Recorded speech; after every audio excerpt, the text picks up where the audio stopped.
싸움에서 이기려면 어떻게 해야 할까? 대부분 목숨 걸고 싸워. 상대방을 제압하는 것을 이기는 것으로 생각한다. 개인의 싸움이든 집단의 싸움이든 다 그렇다.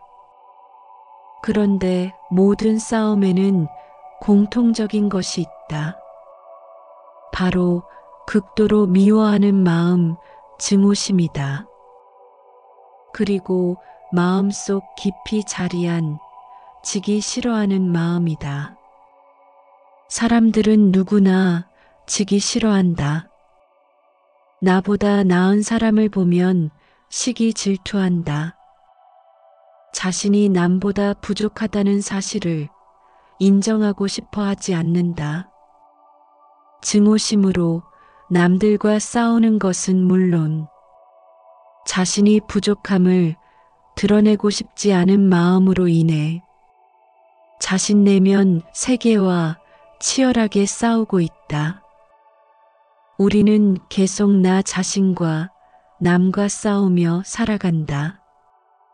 안으로 밖으로 쉴 사이가 없다. 무명으로 가려져 있기에 어리석은 방향으로의 싸움을 계속하고 있는 것이다.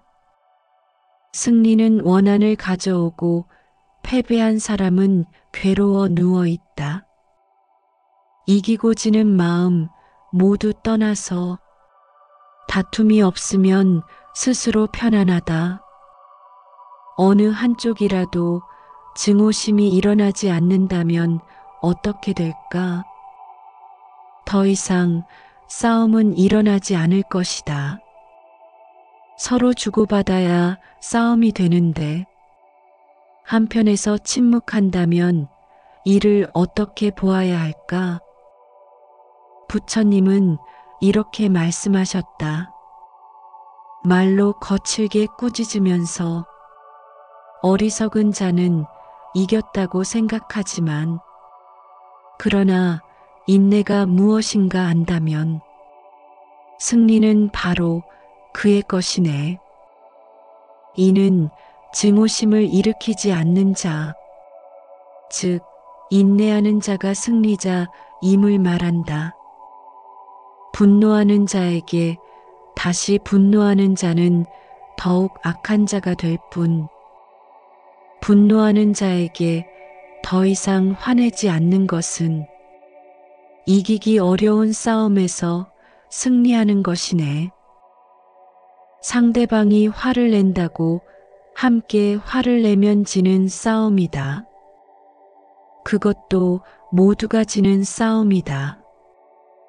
상대가 분노하더라도 같이 분노를 일으키지 않는 자가 역시 승리자인 것이다. 내 마음 속에서 분노나 원망을 일으키지 않는다면 외부의 분노는 나에게 아무런 위해도 가할 수 없다. 결코 이 세상에서 원한으로 원한은 풀리지 않는다. 원한의 여임으로 그치나니 이것은 오래된 진리이다라는 법구경의 가르침과 일치한다. 묵자의 인간관계에 대한 조언도 그 뜻을 같이 한다. 의미 없는 논쟁 하지 마라.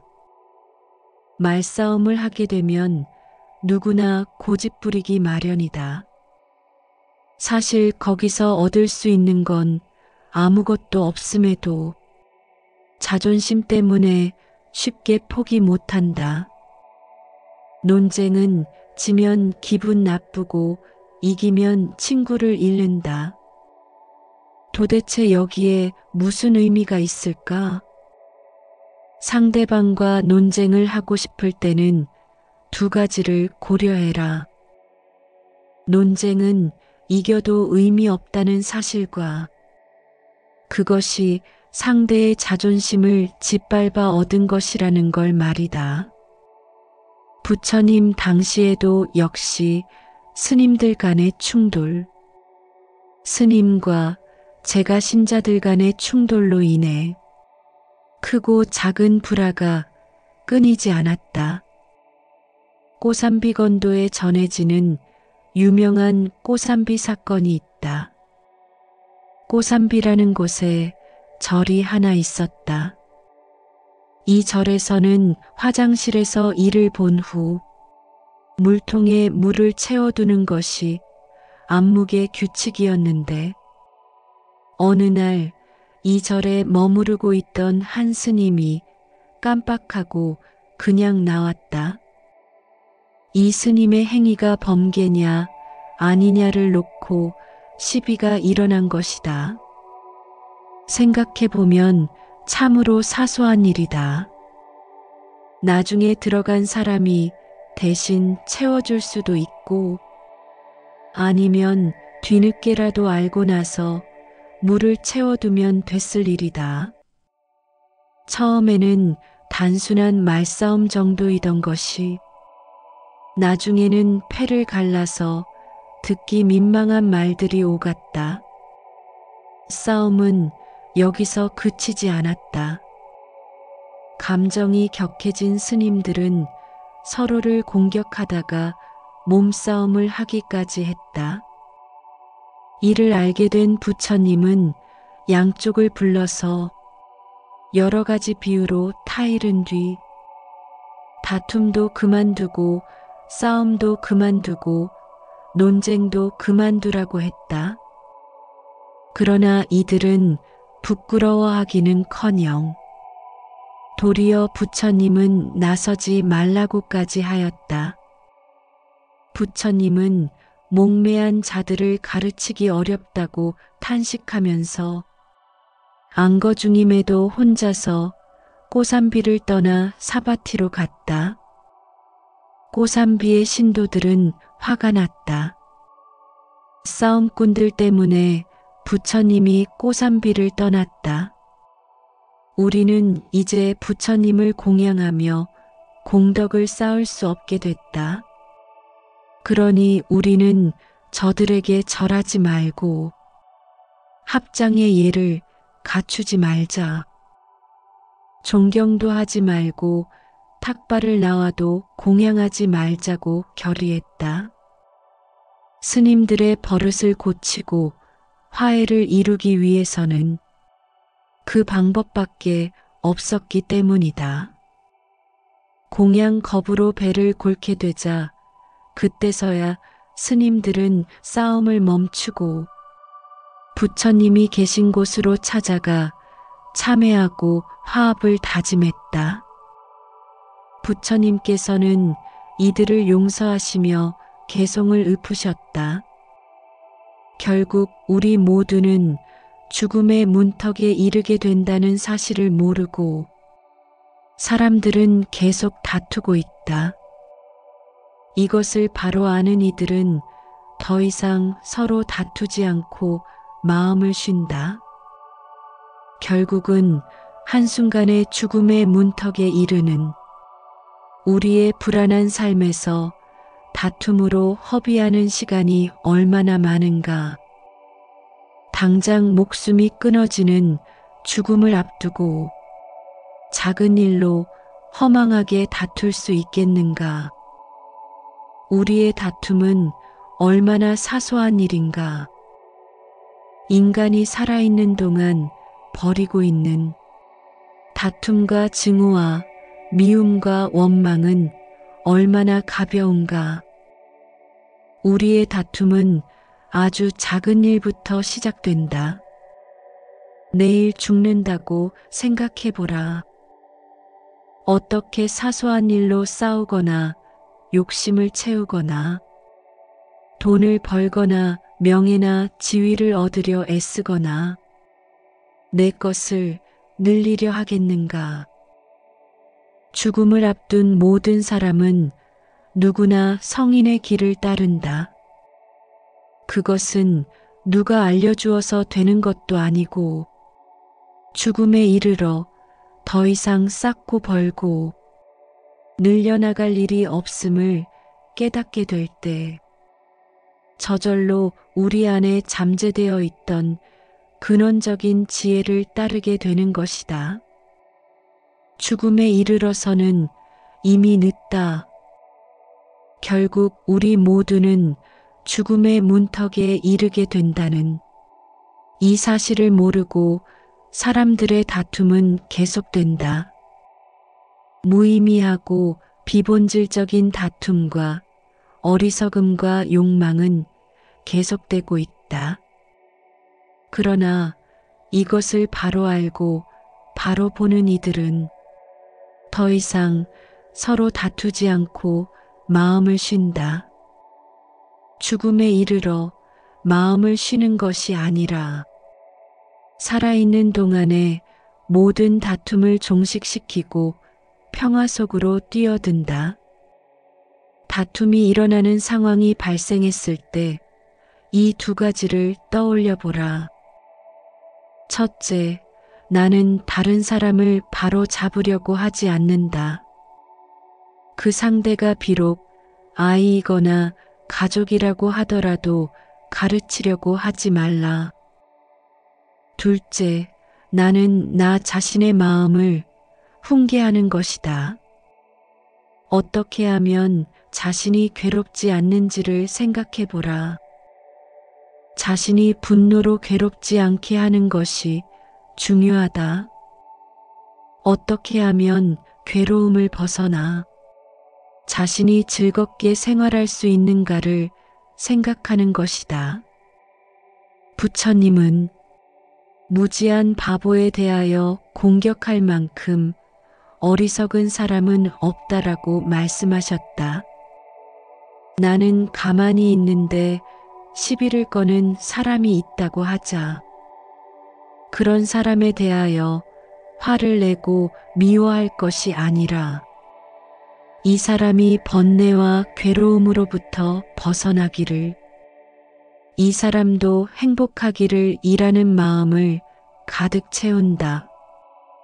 그러면 그 사람을 미워하는 마음 대신에 도와주려는 마음이 일어난다. 싫은 사람에 대하여 자비와 마음을 기르면 강한 자비심이 일어나게 된다. 우리 이웃과 우리 사회가 자비심으로 넘칠 때 이 땅의 모든 갈등과 싸움들이 해결될 수 있을 것이다. 남을 미워하는 마음이 아닌 용서하는 마음으로 보듬을 수 있는 자비심이 절실하다. 사람은 혼자서 완벽해질 수 없다.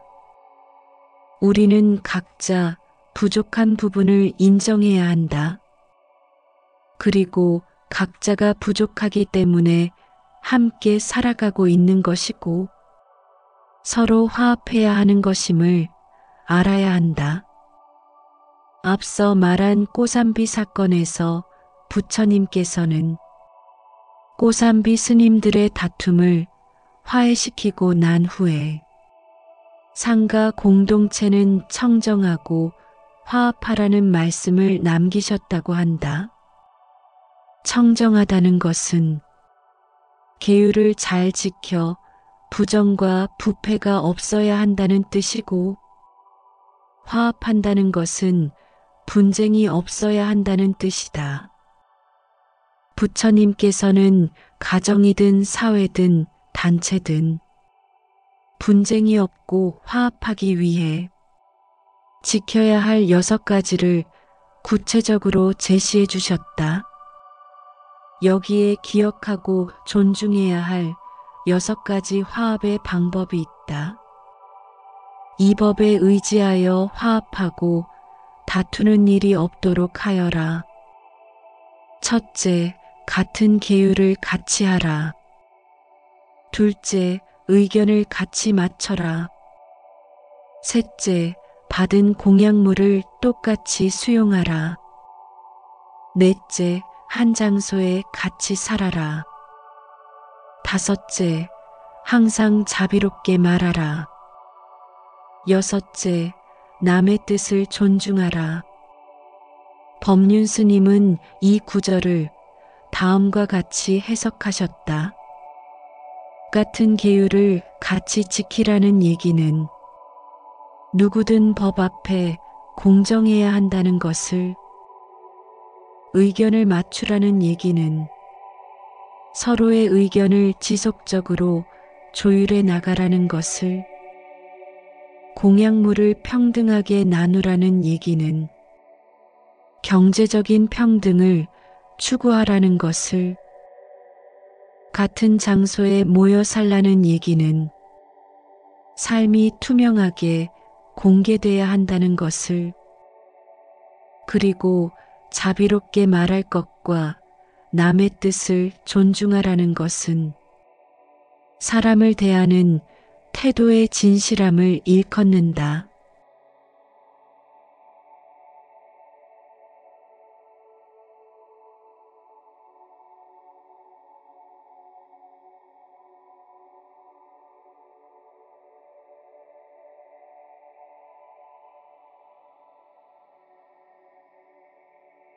싸움에서 이기려면 어떻게 해야 할까? 대부분 목숨 걸고 싸워 상대방을 제압하는 것을 이기는 것으로 생각한다. 개인의 싸움이든 집단의 싸움이든 다 그렇다. 그런데 모든 싸움에는 공통적인 것이 있다. 바로 극도로 미워하는 마음, 증오심이다. 그리고 마음속 깊이 자리한 지기 싫어하는 마음이다. 사람들은 누구나 지기 싫어한다. 나보다 나은 사람을 보면 시기 질투한다. 자신이 남보다 부족하다는 사실을 인정하고 싶어 하지 않는다. 증오심으로 남들과 싸우는 것은 물론 자신이 부족함을 드러내고 싶지 않은 마음으로 인해 자신 내면 세계와 치열하게 싸우고 있다. 우리는 계속 나 자신과 남과 싸우며 살아간다. 안으로 밖으로 쉴 사이가 없다.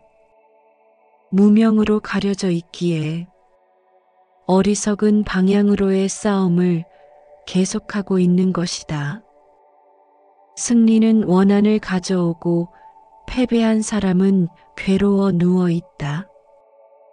이기고 지는 마음 모두 떠나서 다툼이 없으면 스스로 편안하다. 어느 한쪽이라도 증오심이 일어나지 않는다면 어떻게 될까? 더 이상 싸움은 일어나지 않을 것이다. 서로 주고받아야 싸움이 되는데 한편에서 침묵한다면 이를 어떻게 보아야 할까? 부처님은 이렇게 말씀하셨다. 말로 거칠게 꾸짖으면서 어리석은 자는 이겼다고 생각하지만 그러나 인내가 무엇인가 안다면 승리는 바로 그의 것이네. 이는 증오심을 일으키지 않는 자, 즉 인내하는 자가 승리자임을 말한다.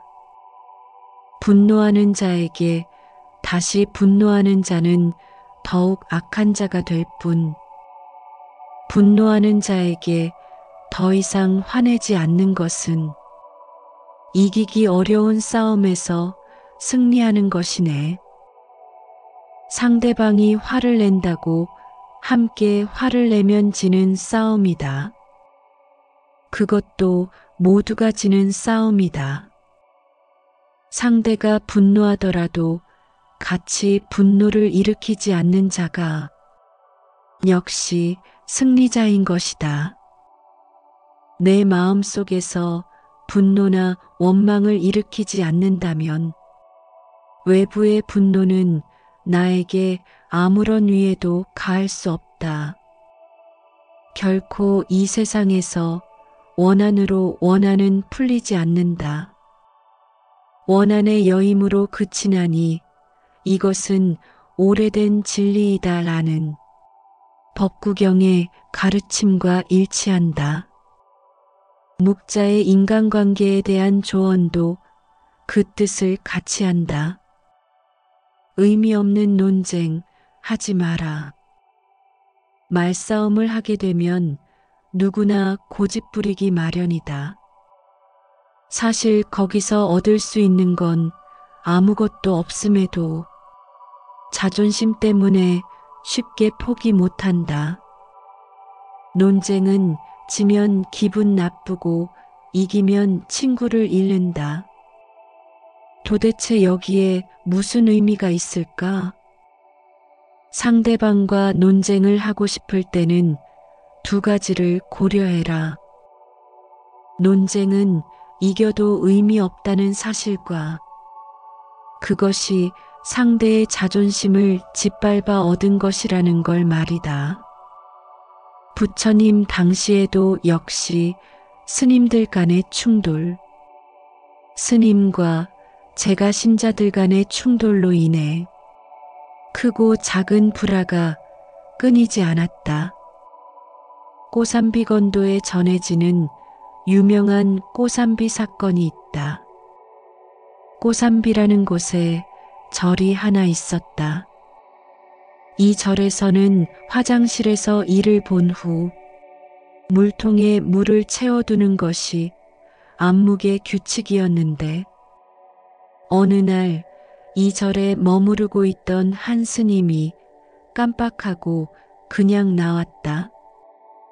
이 스님의 행위가 범죄냐 아니냐를 놓고 시비가 일어난 것이다. 생각해보면 참으로 사소한 일이다. 나중에 들어간 사람이 대신 채워줄 수도 있고 아니면 뒤늦게라도 알고 나서 물을 채워두면 됐을 일이다. 처음에는 단순한 말싸움 정도이던 것이 나중에는 패를 갈라서 듣기 민망한 말들이 오갔다. 싸움은 여기서 그치지 않았다. 감정이 격해진 스님들은 서로를 공격하다가 몸싸움을 하기까지 했다. 이를 알게 된 부처님은 양쪽을 불러서 여러 가지 비유로 타이른 뒤 다툼도 그만두고 싸움도 그만두고 논쟁도 그만두라고 했다. 그러나 이들은 부끄러워하기는커녕 도리어 부처님은 나서지 말라고까지 하였다. 부처님은 목매한 자들을 가르치기 어렵다고 탄식하면서 안거 중임에도 혼자서 꼬삼비를 떠나 사바티로 갔다. 꼬삼비의 신도들은 화가 났다. 싸움꾼들 때문에 부처님이 꼬삼비를 떠났다. 우리는 이제 부처님을 공양하며 공덕을 쌓을 수 없게 됐다. 그러니 우리는 저들에게 절하지 말고 합장의 예를 갖추지 말자. 존경도 하지 말고 탁발을 나와도 공양하지 말자고 결의했다. 스님들의 버릇을 고치고 화해를 이루기 위해서는 그 방법밖에 없었기 때문이다. 공양 겁으로 배를 골게 되자 그때서야 스님들은 싸움을 멈추고 부처님이 계신 곳으로 찾아가 참회하고 화합을 다짐했다. 부처님께서는 이들을 용서하시며 개송을 읊으셨다. 결국 우리 모두는 죽음의 문턱에 이르게 된다는 사실을 모르고 사람들은 계속 다투고 있다. 이것을 바로 아는 이들은 더 이상 서로 다투지 않고 마음을 쉰다. 결국은 한순간에 죽음의 문턱에 이르는 우리의 불안한 삶에서 다툼으로 허비하는 시간이 얼마나 많은가. 당장 목숨이 끊어지는 죽음을 앞두고 작은 일로 허망하게 다툴 수 있겠는가. 우리의 다툼은 얼마나 사소한 일인가. 인간이 살아있는 동안 버리고 있는 다툼과 증오와 미움과 원망은 얼마나 가벼운가. 우리의 다툼은 아주 작은 일부터 시작된다. 내일 죽는다고 생각해보라. 어떻게 사소한 일로 싸우거나 욕심을 채우거나 돈을 벌거나 명예나 지위를 얻으려 애쓰거나 내 것을 늘리려 하겠는가. 죽음을 앞둔 모든 사람은 누구나 성인의 길을 따른다. 그것은 누가 알려주어서 되는 것도 아니고 죽음에 이르러 더 이상 쌓고 벌고 늘려나갈 일이 없음을 깨닫게 될 때 저절로 우리 안에 잠재되어 있던 근원적인 지혜를 따르게 되는 것이다. 죽음에 이르러서는 이미 늦다. 결국 우리 모두는 죽음의 문턱에 이르게 된다는 이 사실을 모르고 사람들의 다툼은 계속된다. 무의미하고 비본질적인 다툼과 어리석음과 욕망은 계속되고 있다. 그러나 이것을 바로 알고 바로 보는 이들은 더 이상 서로 다투지 않고 마음을 쉰다. 죽음에 이르러 마음을 쉬는 것이 아니라 살아있는 동안에 모든 다툼을 종식시키고 평화 속으로 뛰어든다. 다툼이 일어나는 상황이 발생했을 때 이 두 가지를 떠올려 보라. 첫째, 나는 다른 사람을 바로 잡으려고 하지 않는다. 그 상대가 비록 아이이거나 가족이라고 하더라도 가르치려고 하지 말라. 둘째, 나는 나 자신의 마음을 훈계하는 것이다. 어떻게 하면 자신이 괴롭지 않는지를 생각해 보라. 자신이 분노로 괴롭지 않게 하는 것이 중요하다. 어떻게 하면 괴로움을 벗어나 자신이 즐겁게 생활할 수 있는가를 생각하는 것이다. 부처님은 무지한 바보에 대하여 공격할 만큼 어리석은 사람은 없다라고 말씀하셨다. 나는 가만히 있는데 시비를 거는 사람이 있다고 하자. 그런 사람에 대하여 화를 내고 미워할 것이 아니라 이 사람이 번뇌와 괴로움으로부터 벗어나기를, 이 사람도 행복하기를 이라는 마음을 가득 채운다. 그러면 그 사람을 미워하는 마음 대신에 도와주려는 마음이 일어난다. 싫은 사람에 대하여 자비와 마음을 기르면 강한 자비심이 일어나게 된다.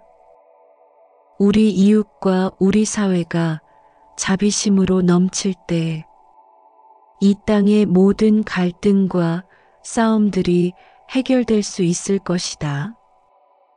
남을 미워하는 마음이 아닌 용서하는 마음으로 보듬을 수 있는 자비심이 절실하다. 사람은 혼자서 완벽해질 수 없다. 우리는 각자 부족한 부분을 인정해야 한다. 그리고 각자가 부족하기 때문에 함께 살아가고 있는 것이고 서로 화합해야 하는 것임을 알아야 한다. 앞서 말한 꼬삼비 사건에서 부처님께서는 꼬삼비 스님들의 다툼을 화해시키고 난 후에 상가 공동체는 청정하고 화합하라는 말씀을 남기셨다고 한다. 청정하다는 것은 계율을 잘 지켜 부정과 부패가 없어야 한다는 뜻이고, 화합한다는 것은 분쟁이 없어야 한다는 뜻이다. 부처님께서는 가정이든 사회든 단체든 분쟁이 없고 화합하기 위해 지켜야 할 6가지를 구체적으로 제시해 주셨다. 여기에 기억하고 존중해야 할 6가지 화합의 방법이 있다. 이 법에 의지하여 화합하고 다투는 일이 없도록 하여라. 첫째, 같은 계율을 같이 하라. 둘째, 의견을 같이 맞춰라. 셋째, 받은 공약물을 똑같이 수용하라. 넷째, 한 장소에 같이 살아라. 다섯째, 항상 자비롭게 말하라. 여섯째, 남의 뜻을 존중하라. 법륜 스님은 이 구절을 다음과 같이 해석하셨다. 같은 계율을 같이 지키라는 얘기는 누구든 법 앞에 공정해야 한다는 것을, 의견을 맞추라는 얘기는 서로의 의견을 지속적으로 조율해 나가라는 것을, 공약물을 평등하게 나누라는 얘기는 경제적인 평등을 추구하라는 것을, 같은 장소에 모여 살라는 얘기는 삶이 투명하게 공개돼야 한다는 것을, 그리고 자비롭게 말할 것과 남의 뜻을 존중하라는 것은 사람을 대하는 태도의 진실함을 일컫는다.